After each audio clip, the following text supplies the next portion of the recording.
Okay, so today we are talking about the 10 reasons why I did not like the Lord of the Rings quadrilogy. So if you've been following my channel, you know that this month I planned on reading an entire series, and I did get through that series, and that is the Lord of the Rings quadrilogy. Now, for those of you who refer to the Lord of the Rings as a trilogy, I completely understand. I do feel that that has become acceptable canon, but I do refer to The Hobbit as the first book in the series, despite the fact that it is a prequel. So I'm going to be covering The Hobbit, The Fellowship of the Ring, The Two Towers, and The Return of the King in my little gripey video today because I made a promise to myself that no matter what, I will get through these 4 books. Yes, I gave them immunity. I was not allowed to DNF them. I had to get through them. And I really wish that I had enjoyed them. I want to premise this video off by saying that I know that J.R.R. Tolkien is very much respected and that he's done a lot for fantasy books in general, and I do appreciate that and I want that known. I do appreciate that he has done things for fantasy. I appreciate that he is a critically acclaimed, well-loved author. He's just not the author for me. I also want to premise this video by saying that for those of you who have watched the movies, please know that there were a ton of creative liberties that were taken from the books when the movies were made. Please know that. As the siren goes by in the background. Yeah, so if you have not read the books, but you've watched the films and you're listening to this and you're saying, but hang on, that did happen in the film. I'm not referring to the films here. I might make mention of them at some point along the way, but my top 10 reasons why I did not like the quadrilogy has nothing to do with the films and everything to do with the books themselves, because this is a booktube channel and not a movie tube channel. All right, so let's get right into it. The 10th reason why I did not like the Lord of the Rings quadrilogy is that it is only a series that to read for the sake of having read it. Yeah, so I pretty much found that out for myself early on. After reading The Hobbit, there were 2 things that I liked in this book, but other than that, I didn't really enjoy it that much. Then a lot of people were telling me, that's okay, wait till you get into the trilogy, it's going to be amazing. I got through The Fellowship of the Ring and I gave it 1 star, and I just knew I wouldn't like the rest of the series, and I was right. And the only motivating factor to keep me going was to be able to say, I've read all of the Lord of the Rings books, including The Hobbit, woohoo! So, yeah, I don't like that was the reason, and it was the only reason. There was nothing else motivating me to keep going other than to say I did it. So that's the 10th reason why I did not like the Lord of the Rings quadrilogy.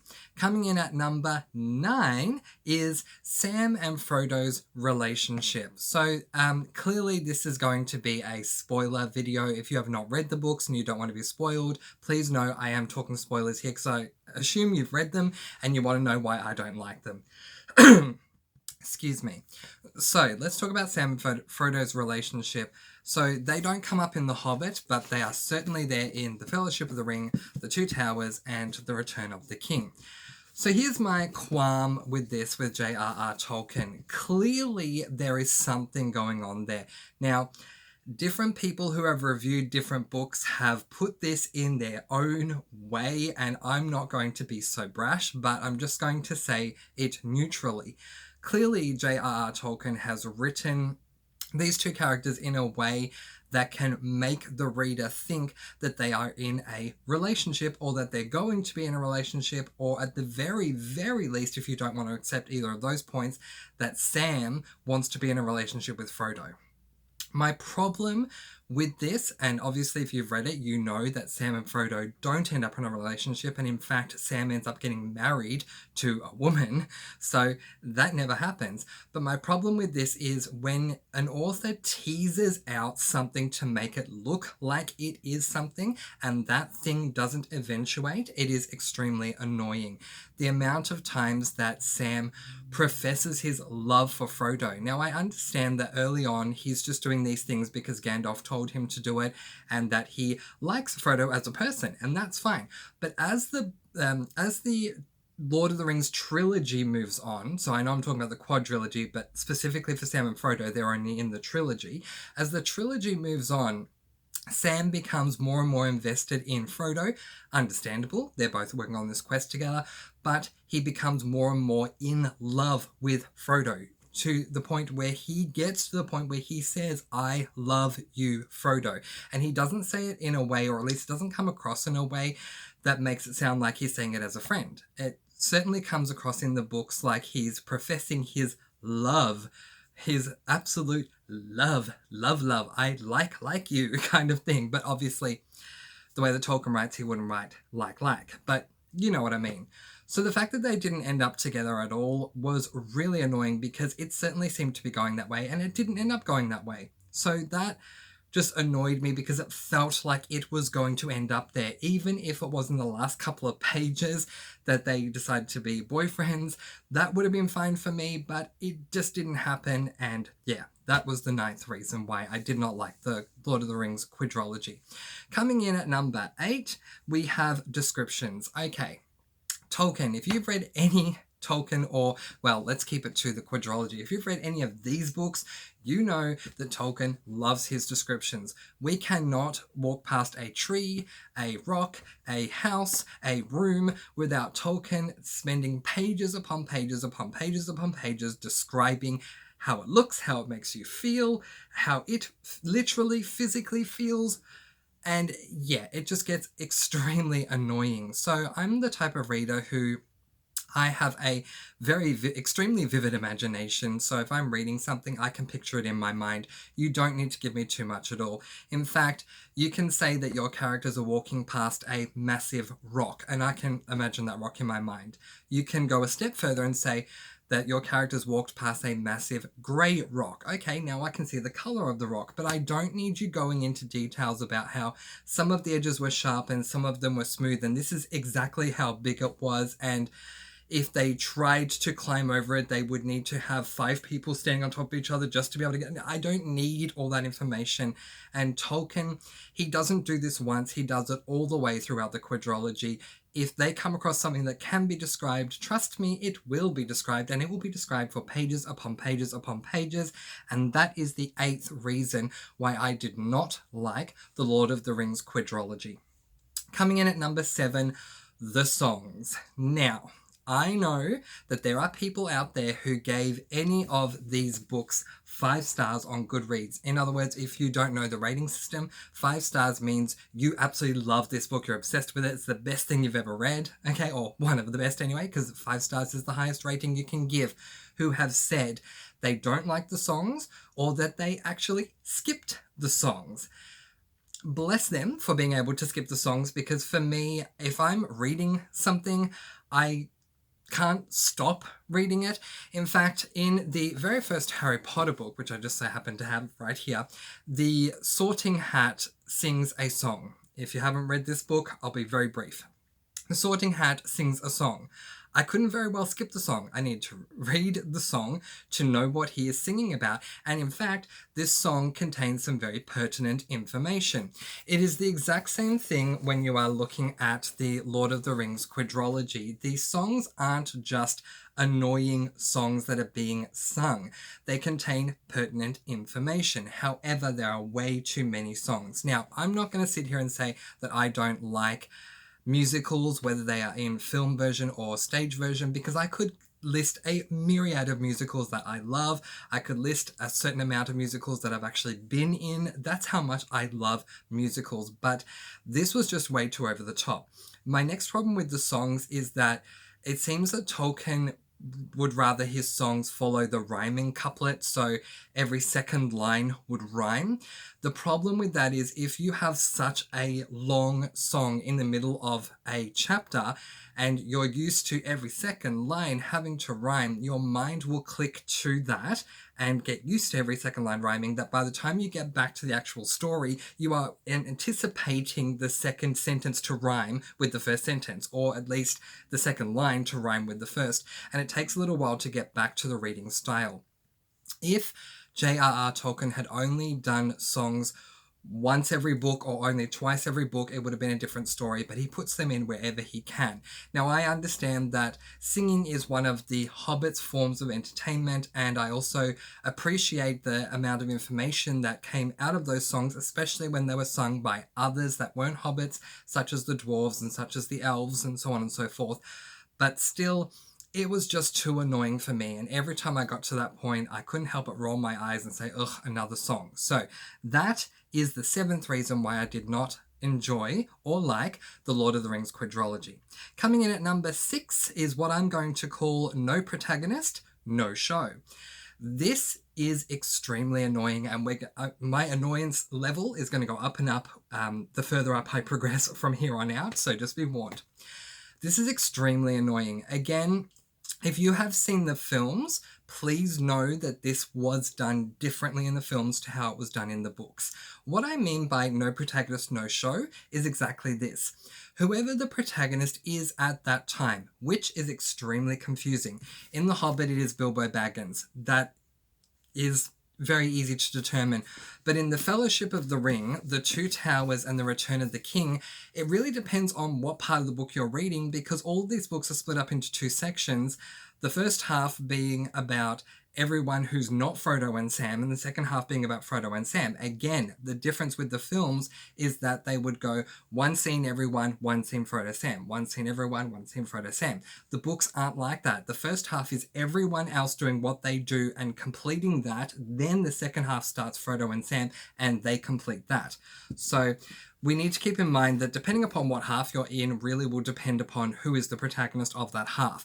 But if we stick to just Bilbo Baggins in The Hobbit or just Frodo and Sam in the Lord of the Rings trilogy, then here's the deal. If they were not there to experience what was going on, some kind of an action scene, then we would not get to live that action scene in real time. It would be retold to us through Sam and Frodo being retold this every single time.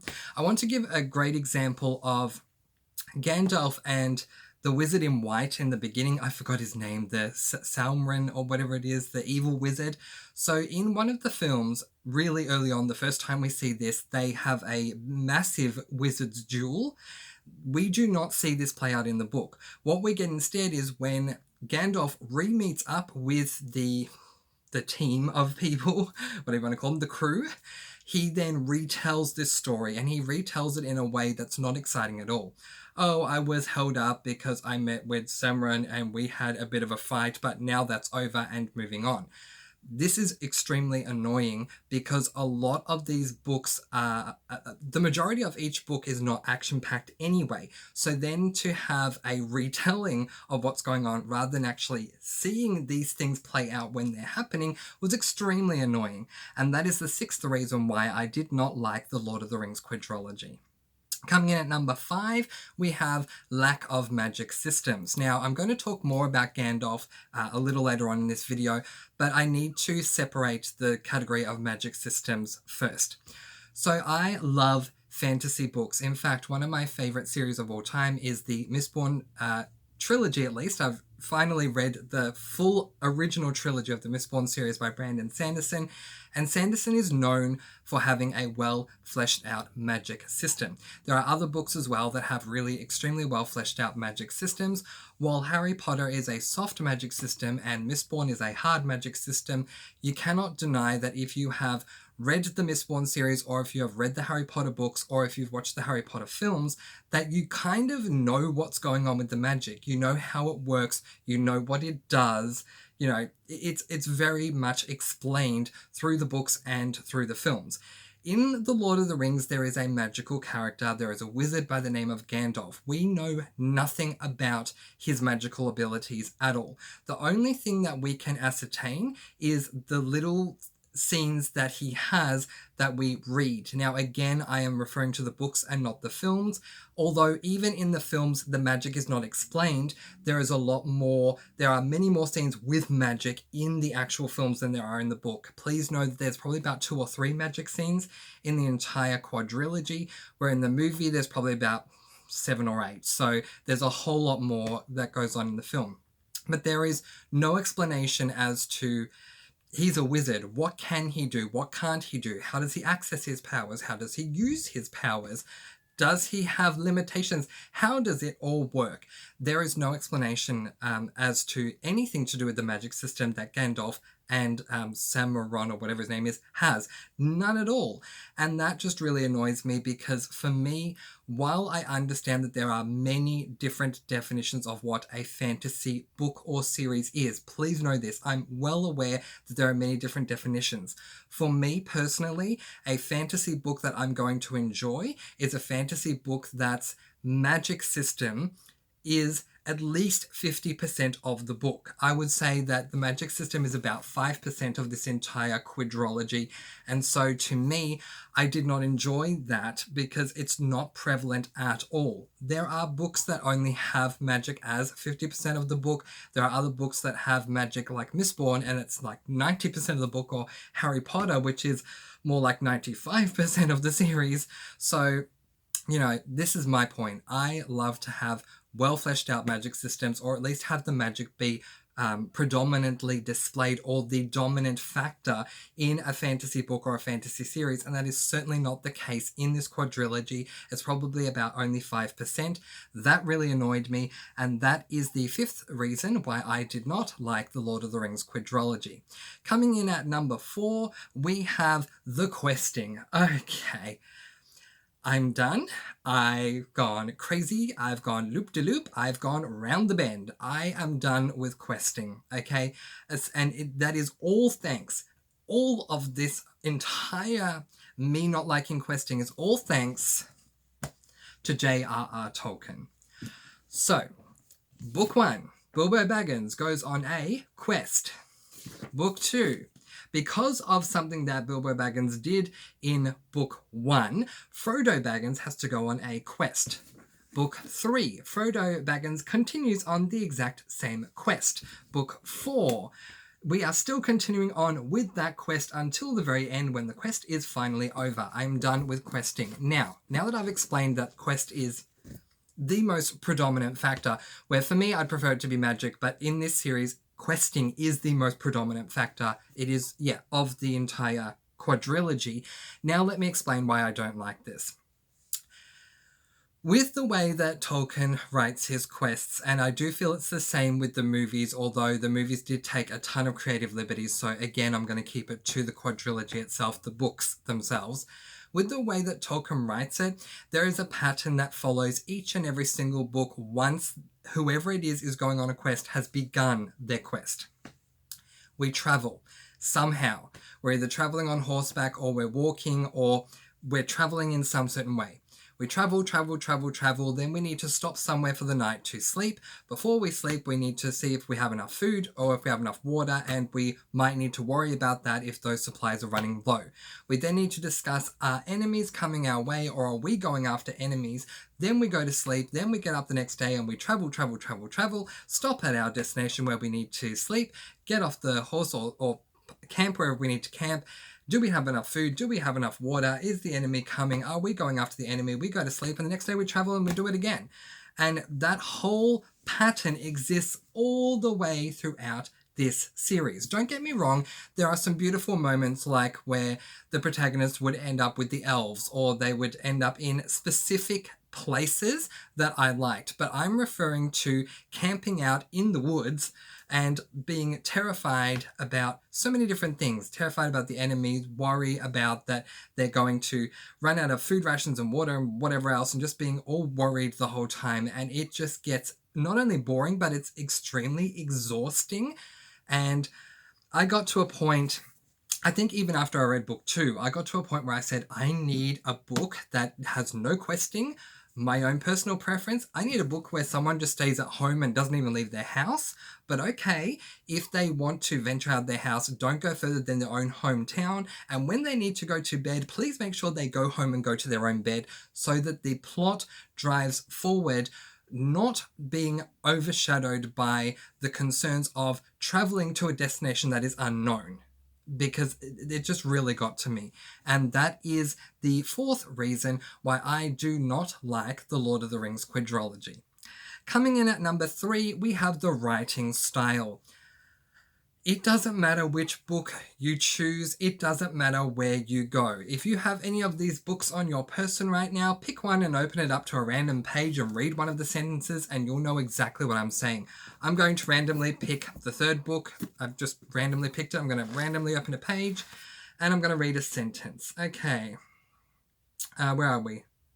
The hollow in which they had taken refuge was delved in the side of a low hill, at some little height above the long trench-like valley that lay between it and the outer buttresses of the mountain's wall. In the midst of the valley stood the black fountains of the western watchtower. By mid-morning light, the roads that converged upon the gate of Mordor could now be clearly seen, pale and dusty, one winding back northwards, another dwelling eastwards into the mists that clung about the feet of Ered Lithu, a third that ran towards him.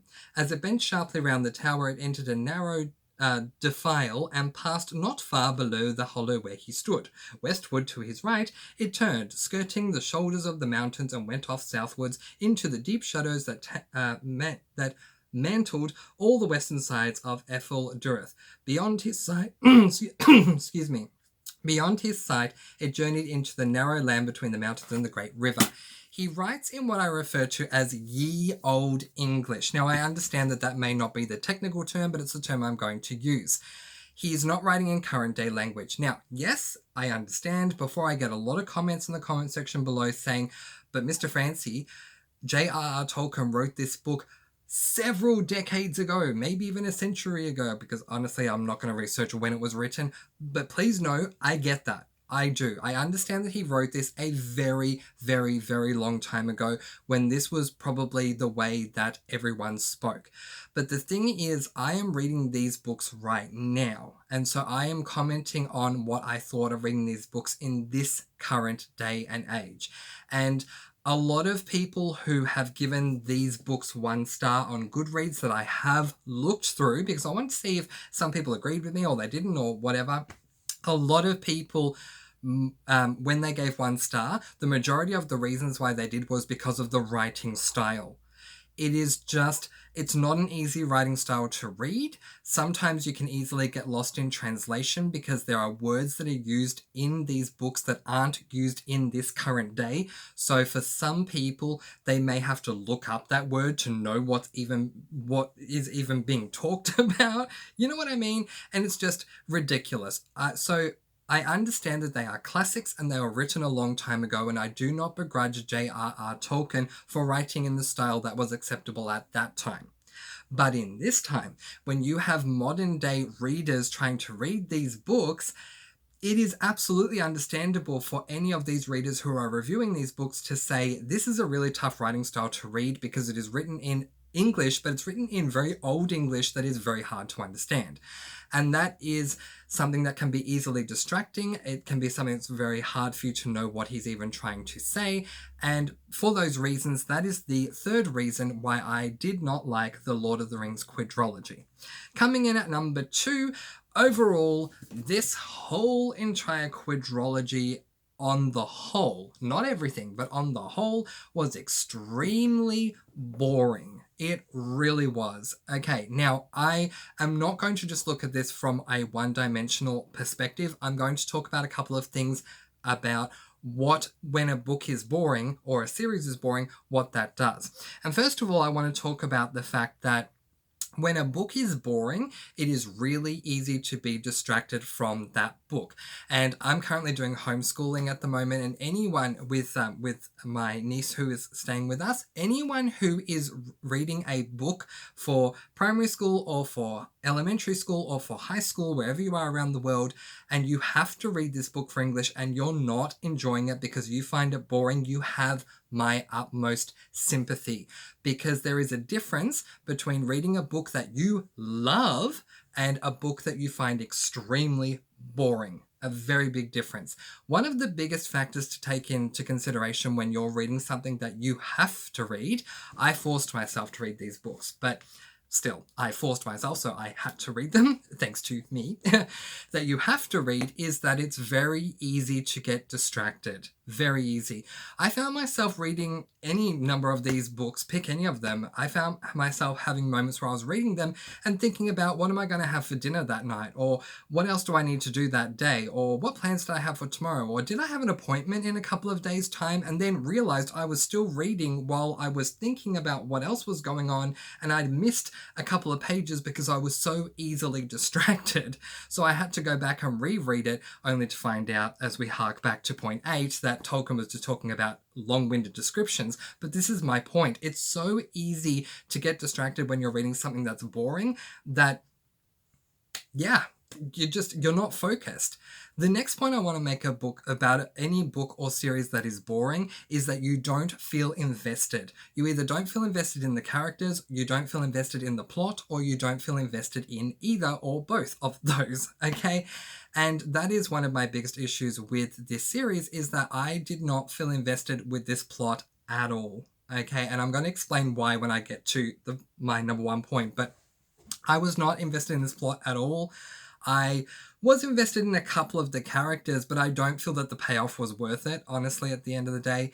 I found Gollum to be intriguing because anytime Gollum came up, you knew something good was going to happen. I loved the character of Treebeard and wanted to go and live with the Ents. But outside of that, Legolas, maybe I was 50% intrigued in because I love the culture of the elves. But other than that, I really just didn't find any of the characters to be intriguing at all. I don't find any sort of a plot where you are travel, stop. Do we have enough food? Do we have enough water? Are there enemies coming? Are we going after enemies? And let's repeat this cycle all the way through the series. I don't find that intriguing at all because it's been done before so many times in that series that it's just boring to the point of being tedious. So you can easily get distracted when a book or a series is boring and you have no investment in the characters, so you just don't care, and it makes for an extremely frustrating read. That's what I had with this series, and that is the second reason why I did not like the Lord of the Rings Quadrilogy. And once again, if you are a student at school who is being forced to read a book that you find boring, you're not invested in the characters, the plot, or both, and you're easily distracted from it, I'm so sorry that you have to do this. I wish that all students who had to read a book for English could choose their own book to read. And come on, teachers, what's so hard about that? Provided that the student is able to answer certain questions that you're looking for, such as if you want them to learn about prose and intentions and character building and world building and whatever else you want them to discuss. If it's a book that they're interested in, they're going to do so much better on it than a book that they just find extremely boring, they don't care, they're easily distracted from. Am I right or am I right? So that's what I found with this quadrilogy, and that's the second reason why I did not like the Lord of the Rings quadrilogy. But now I get to harp on about the worst thing of this book. The number one reason why I don't like the Lord of the Rings quadrilogy is all because of the wizard whose name is Gandalf. Let's begin. Again, I want you to know that I'm referring to the books and not the film. Okay, first things first, I did not enjoy this series. I think that's very clear. You guys can understand that from everything else that I've said. But let's then try and work out who's responsible for this series, and I'm not referring to the writer, I'm referring to within the story who's responsible for this, and that is Gandalf. Gandalf goes to Bilbo in The Hobbit and says, I think you should go on a quest or an adventure or whatever the heck he calls it. Bilbo, and this is in the prologue or chapter 1 of the very first book, Bilbo says, I don't think so, because in Hobbit culture, quests and adventures are looked down upon. They don't like the idea of adventuring or questing, they find it stupid, and they don't want to do it. So he says, I don't think so, and then goes in his house. Then Gandalf marks his door as if to say, ha ha ha ha, I'm going to get you to go on this quest anyway, even though you don't care, I want you to, so you will. And the next day, all the dwarves start arriving at Bilbo's home, when Bilbo didn't even want to go on this quest to begin with. Bilbo goes on this quest, and while he's on the quest, he finds a ring, and he pockets that ring. This is important, because once he pockets that ring, we have 3 books that need to be written. If Bilbo had not pocketed that ring, none of the Lord of the Rings trilogy would have needed to be written. So let's now go to the second book in the quadrilogy, first book in the trilogy, second book in the quadrilogy, The Fellowship of the Ring, where Frodo is being told, you know this ring that your uncle picked up? Well, there's a curse on that ring and it needs to be returned to the fires of Mordor, so you have to go on a quest. Surprise, surprise. But if Bilbo had not picked up that ring in this book, there will be no need for this series. You see what I mean? So if not for... And Bilbo would not have been in the vicinity to pick up the ring if not for Gandalf, who practically cajoled him to go on the quest in the first place. Boom. How about that? How do you like them apples? So if not for Gandalf, this wouldn't even be a thing that I would have had to read. Okay, next thing. Gandalf is a wizard. Now, okay, maybe I've been spoiled by Harry Potter and a lot of other magical shows and books where the characters use their magic to aid them to get to where they want to go. When does Gandalf do this? He never does. One of the things that annoys me so much about the questing aspect of any of the books in this series is that you have a wizard who is right there, who instead of you traveling days, weeks, months, years to get to where you need to go, we don't know the magic system. I already referred to that when I was talking about my fifth point in why I don't like this quadrilogy. We don't know what he can do, we don't know what he can't do. But because of that, I'm going to assume there's endless possibilities because we don't know what he can and can't do. So going off of that, Gandalf could have transported them in the blink of an eye from where they were to where they had to go really quickly, and then the rest of the book could be focused upon them being where they need to go and doing what they need to do, as opposed to spending the entire time, 95% of this quadrilogy, getting there. Really? He's a wizard! What the hell? Seriously? Guys, comment below and tell me if you agree with me on this. He's a wizard. Why is he not aiding them? Now, I understand that he does aid them in certain moments where they're in trouble, but I can't help but think that Gandalf is either an evil character or he's just a character that loves to watch people squirm or be in pain, because he could have gotten them there in the blink of an eye. Instead, he's forcing them to travel, and I can't help but think that in his mind, he's going, ha, I got you to travel and now get worried that you have enemies following you, and oh my gosh, I'm such a good wizard that I can cajole other beings to do this. It makes no sense to me. There are so many things that I read in all of the books in this quadrilogy where I thought, Gandalf, you are a wizard. You have magical powers. Why are you not doing anything to expedite, to hurry up this journey? It just made no sense to me. And yeah, in line with point 5 with the magic systems, I don't like that we don't spend enough time with Gandalf in the quadrilogy to determine what he can and can't do.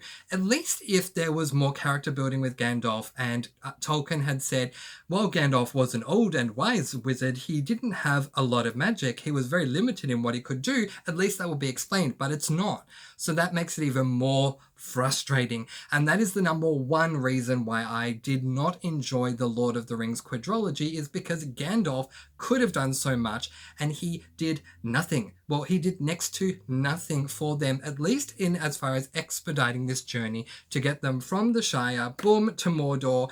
We could have this wrapped up in one book, but he didn't do that. Anyway, those are my thoughts. What do you think? Comment below and let me know. I'm happy for you to tell me your honest thoughts. Let's discuss this. I post videos every Monday, Thursday, and Sunday, and with reviews in between. I hope you enjoyed this. Mwah. Thank you.